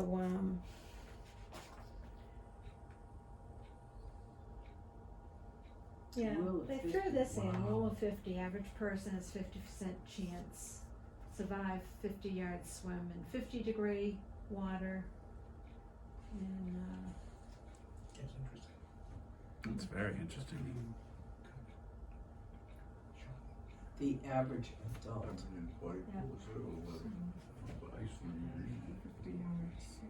but I'll tell you, I worked with a trauma surgeon many years ago, was up in Maine getting his boat, was with, he had actually started mid-flight. Yeah, come and get everybody, and so all the crew were like his buddies, and they were gonna help him sail his boat back, and they were going out to get the boat, cause the boat was, out on a mooring, and It was swimming. something happened and the boat went over and he died. And it was freezing cold water. He was elderly, and they believe just the shock of it all is what killed him, because they dragged him in there, and these are trauma specialized people, and they couldn't get him back. It happened that fast. Jeez. So. That's tragic. Dehydration, we talked about this a little bit. Hypothermia, hyperthermia. Hyperthermia, obviously, if you're really hot, you're gonna dehydrate really quick. Kidney stones, that's probably because your kidneys aren't working well enough. Heart attack or stroke. I think people are pretty familiar with signs and symptoms of dehydration. And I always, anytime we're out and about, I always have Gatorade, and I'll tell you, these are the best. What is that? Is that So- Pedialyte? No, it's Gatorade. I get Gatorade Zero. Great idea. But you put it in your water bottle. I keep a bag of them. These and, would be great for the swag you first put it aid in kit. Totally. Yeah, but you put them in Sugar your water too. bottle. So, Yeah. and Yeah, no it's good sugar. to be kind of drinking electrolyte Yes. as a mixture of that and water throughout the day anyway, just like, Yeah, Yeah. well, we Okay. do. okay. We like do. this, before you even get any Yeah. nutrition. I We mean, do we stuff do like in the this. summer, Yeah, because because it's we're always out, They and, gave you us this know, in Tulsa. I don't need to It was tell so you, hot. even This if, was in the swag. you know, just the sun off the water. I mean, that's why I get heart failure when I see these little babies on the beach, and, you know, they just have a little tiny little cover over them. Well, they're getting it right off the sand, and, you know, they can burn so quick. But yeah, The reflection right off the the sand. reflection of the sand, but you get it off the water. Right? So dehydration is a really big thing. What is And you do not want the caffeine. Mhm. Okay, caffeine will dehydrate you. So you don't don't have somebody say, oh, I'll have a nice coffee. That's not gonna help you. Mhm. All right. So the coffee, the tea, the Coke, Mountain Dew. Who'd have thought Mountain Dew is loaded with caffeine? Or those Mountain Dew foolish was like a drinks. Red Bull almost. Yeah, I never knew that, was and I the loved it precursor growing to up. Red Oh, I drank it in college to stay up all night. Yeah, exactly. yeah, I mean, yeah. we Or Red Bull. Crazy. Yeah. Because I hear Red Before Bull's like Red good Bull, with we vodka had- or Mountain something. Yes. We had Gatorade. Great combo, huh? And up or a downer. That's a problem with that. Yeah. When you think you're fine, but you getting stressed on the level. Yeah. Continues. Yeah, so, heat stroke, is an extreme condition. People get very weak, confused, the skin can get really hot. So you really, again, you wanna cool them down with water, fans, get somebody out of the heat. But that's different from hypothermia because it says rapidly cool victim, right? I mean, with hypothermia, you warm them up slowly. Slowly. And this, you wanna cool them down. Okay. And there are actually some people who have problems with sweating. Yeah. For various reasons. And especially, I mean, anybody that does a lot of really outdoor physical things, they actually have shirts that you can wear now that help keep you cool and all of that. That's not what we're talking about, but they are out there for that reason. I've had it twice. Heat stroke? Heat stroke. Yeah, one time I was putting up a teepee and I was in the Ozark Mountains in Missouri. And I was pulling the teepee poles through the woods and all of a sudden I just started seeing black spots. Oh. You know, I was like, And then you you're know, gonna I pass didn't know out. what, and somebody said heat stroke. Mhm. And they put wet stuff on me. Yeah. And, you know, I eventually recovered. And other time I was hitchhiking and I had nothing to drink. And a CIA agent stopped and picked me up. And he had just come from Tehran. This was this was before the Shah, the revolution with the Shah. This guy had been stationed in Tehran and he had salt pills with him. You know, he could have been giving me anything, but he recognized heat stroke and he gave me salt pills with like warm asti spumante, whatever he had, but he saved my life. Yeah, I mean, it's no So joke. salt holds on to water. Not so much for the shower. Weakness, confusion. No, it didn't work out for the Shah. Seasickness, I think everybody's familiar with it. The best thing is, what's the best? Look at the horizon, right? Well, yeah, you look at the horizon, you get out of, you know, don't be down below, get out of the cabin, look at things. But the best way to prevent this, take something ahead of time. Dramamine. Oh,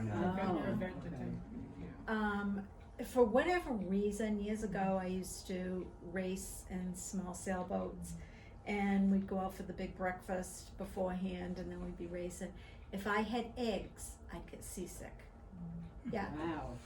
So I just got in the habit of just taking a meclizine before I even went out. What is that? Is that like Dramamine? Yes. Yeah. But meclizine doesn't tend to make you drowsy, because now they have Dramamine non-drowsy. Okay. But yeah, take one ahead of time. Anybody get on the boat? My mother, oh, I get sick, you know, unless I'm on, you know, like a bigger boat. I'm like, yeah, take a pill. What about those wristbands? Do you know anything about Yeah, those? C-bands. C-bands, yeah. How do they work? It's It's a pressure point It's a thing, pressure isn't it? point, so the pressure point is right here. And Yeah. it works. It's an acupuncture It's like thing. an acupuncture thing. Yeah, they do work. I carry them in my kit bag in case I get invited to go on a boat. They They're like right here. Yeah, You can right do where it your to pulse yourself. is. Yeah. If you're seasick, you go right in here, and there's another place in here. But they're tight and they push right here. Yeah. They're a little uncomfortable, but they do work. Some people actually get scopolamine patches if they get really seasick and they're out on boats. That's a prescription.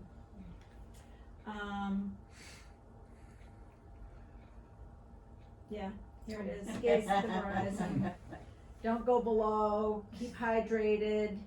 And yeah, these are all the different things that you can take. I found that my mate got sick, and I said, "You're on the wheel."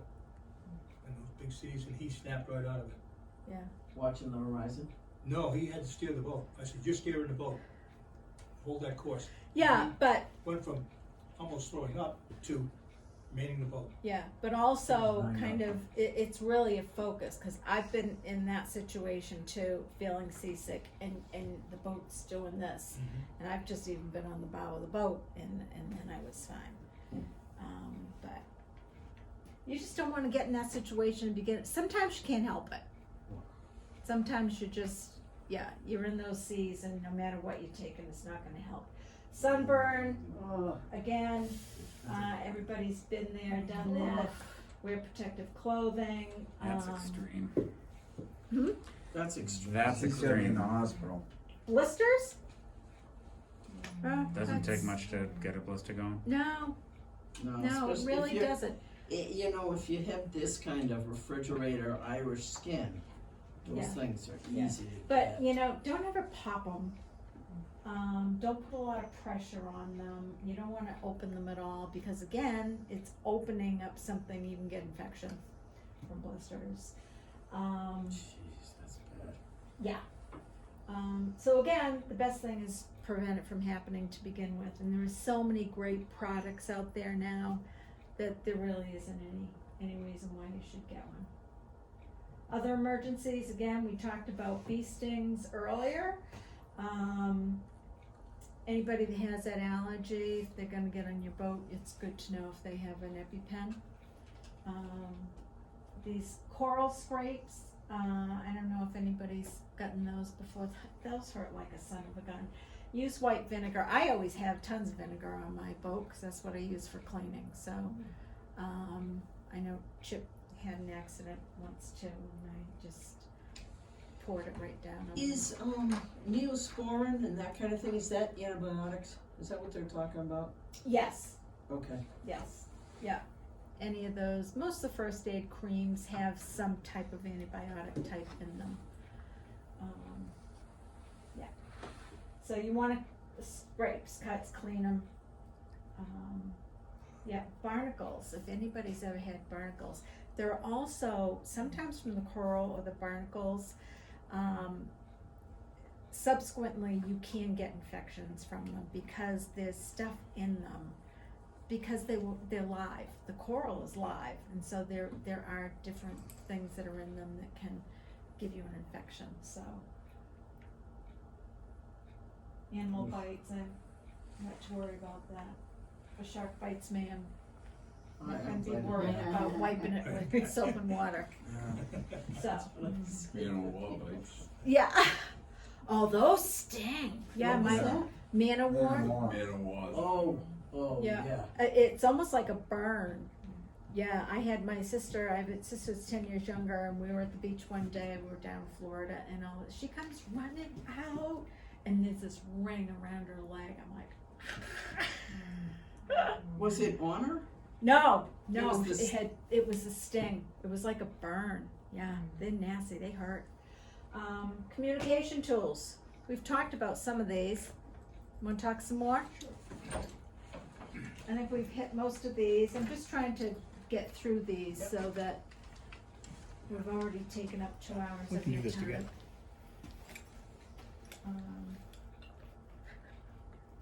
He's getting on his boat now. He's gonna. I gotta buckle up, kiddo. You know? Okay, we talked about this medical form. Good Do you idea. have one of those, Marjorie? No, Are those expensive, the VHF? Oh, Depends. yes, I just bought one. Did you? Yeah, it was Wait a second. $160. It depends, if you get the MSP number, they're about $400, you can pay from 200 to 400. Yep. What the MSP does is it ties into your other equipment and it radios your position to all the boats around you Oh, and to the coast of your longitudinal ladder automatically. yeah. Oh, that's good. Yeah. Yeah, I got a crazy brother that, you know, he's got a boat. He goes out 15, 20 miles. I'm trying to tie him up and bring him into this class because he just goes out and, I'm like, you're using up your 9 lives going out there without the proper foundation of knowledge. Yes, absolutely. Other tools, EPIRB, we talked about that. That is a perfect way, yes. So when you have one, do you keep it clipped onto you or? When I'm on somebody else's boat, Mhm. I always bring my own personal VHF radio, and it clips onto my belt. So it's like a phone like these? It's Like a handheld. it's about that wide, about that long. It's got a little antenna, and it has a speaker that you can just pop. You don't have to put it up to your ear. And like mine currently on the display shows the channel I'm on, bearing, what direction I'm going, my speed over ground, and latitude and GPS. longitude. Yeah. So and it floats, and if it goes in the water, it starts flashing. So it's very important stuff. Been there. Cell phone, last resort. It says it right there. I can't say that enough. Is it on the And test? the what's that again? Is it on the test? Probably is. We talked about, Yeah, we talked about all these. about There's your these. whistle. but someone blow the whistle. The thing is ear piercing. It is. It does the Okay, job. Try get it. ready. I got my hearing aids. Hold up. Yeah. Mine See, too. I have Ooh. this Okay. right There you here, go. Yep. right in my, It works. That whistle will it's work. really loud. Yeah. Thank you. It's great, yeah, thank you very much. Cheers. And we talked about. And we used to keep it right on the steering wheel there, just so, hook it somewhere so that you always know where it is. Yeah, that's a great idea. Or if you have this, you put it, Hopefully, we'll never have to get to this Yeah. point. that's not on the test. Yeah. But if you do have to get picked up by a helicopter, let the basket touch the ground first, so it takes out the static electricity. Give you a real jolt. Wow. Ooh, thank you. Oh yeah, and that's hard to do on a moving vessel, because Yeah. so most accidents are preventable. Mhm. Man overboard is absolutely essential. You need to practice it, even if you throw your hat in the water or a cushion and then retrieve it. I was helping my friend bring his boat back. Hats don't float so good. No, they don't. But well, I say that We've because been there.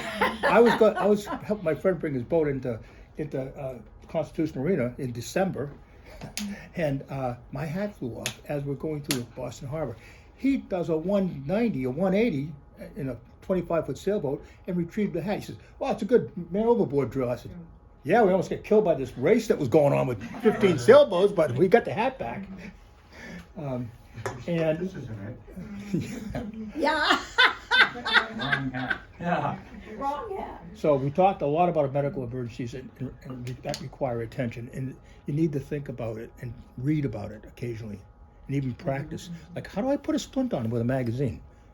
Get your partner or your friend to help you. And communication, both within the boat to all your crew, and like when I go sailing and I on cruise to Maine, and my buddies all have hearing aids. I say, you have to wear your hearing aids because I need to be able to talk to you when you're on the bow. Bring them and wear them. Me too. I got them. You wear them. Are they waterproof? They are. I actually thought I lost my hearing aids on a trip, and 6 months later, my wife says, "I found your hearing aids. They'd gone through the wash and the dryer, and they still work." In the meantime, I called the VA to say I lost my hearing aids. How much is it going to cost me? And they said, "You're a lucky guy. You had 1 week left on a warranty. We got new ones coming to you." And I found them 6 Really? months later. And they said, "Well, just keep them for a backup." So Yeah. mine are. I've gone in the shower and forgotten about them. But communicating on board is essential. You can't be doing hand signals. And all the questions, as Lori mentioned, are listed at the end. And you're going to get a copy of this whole. Yeah. And they, So if you can do get- the you, next Jim. click, Go ahead. Great. so these will front walk page. through question, answer, question, answer, question, answer. Great. I brought something along that I'm very proud of, and it's called a full certificate. And basically, I took seamanship in 1999. And then I took all the other courses that the Power Squadron offers, right through celestial navigation. And it took me a while, but I got them all. I got one. You got one of them too? It's not complete though. You got to finish it. And it allowed me to get the rank of senior navigator, meaning I know how to use a sextant in piloting. I took advanced piloting. That's the next logical course to take. You don't have to, but it's a good grounding.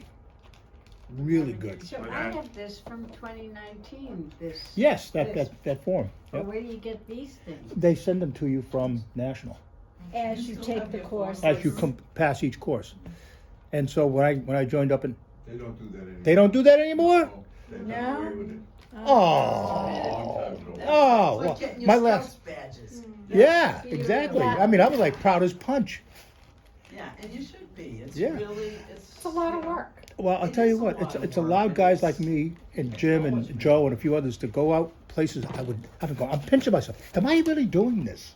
And yes, because I got a lot of good instruction and education from people in this Right, organization. you're with people who have a lot of experience. Yep. I mean, the experience from you all impart to us through your stories, not just this show and tell on But just the screen, experience, but right. your experiences is invaluable. Priceless. But those are the things you're gonna remember. Yeah, You're not gonna remember the slides right. so much. Although you can always look back at them. You can always look back. The other thing is, the back of Eldridge has a lot of amazing stuff, and there's also all kinds of how to deal with hypothermia, hyperthermia, all the medical emergencies, what to do. So it's an annual thing? Yeah, Eldridge, yeah. yeah. This is 2022. I found it in my truck this evening when I was walking in here. That's 23. Yeah. Do they have electronic versions of like? No. No, they don't. No. But, But yeah, it's got in good- the back, it has all the different flags, has all kinds of information. Isn't this the 150-year anniversary? 1875. 149. 149. It's coming up on Next 150. year is 150 years that Eldridge has been It didn't work out. published. So, The Thank family, you the family, the so pub- You sound like much. you've done a lot of traveling. That was lovely. I hope it helped.